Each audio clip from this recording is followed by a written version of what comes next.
Dans l'acceptation, il n'y a pas de lutte. C'est juste accepter les choses telles qu'elles sont. C'est assez simple. Et en même temps, c'est très, très, très compliqué. Parce que accepter les choses telles qu'elles sont, c'est aussi ne plus écouter l'ego, c'est de le mettre de côté, c'est de ne plus se sentir blessé ou touché ou comprendre que c'est juste un ballet, un jeu qui se passe et que tu es dans l'acceptation de ce jeu. Et on retrouve beaucoup dans les anciens textes qui nous parlent de cela. Ils nous disent par rapport aux choses qui nous font du bien comme les choses qui nous font du mal, on devrait être dans l'acceptation et une perception égale. C'est ce qu'on appelle l'équanimité entre les choses qui nous font du bien et qui nous font du mal.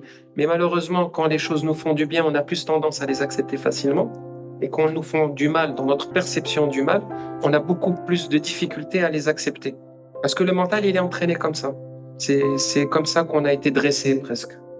Et du coup, on n'a pas le recul nécessaire. Et souvent, on se rend compte avec le temps que les moments les plus durs qu'on a vécus ont été les moments les plus bénéfiques. Parce qu'ils nous ont façonnés, ils nous ont aidés à grandir. On a développé des facultés d'antifragilité, de résilience, de résistance, etc. Et c'est ce qui nous bâtit aussi.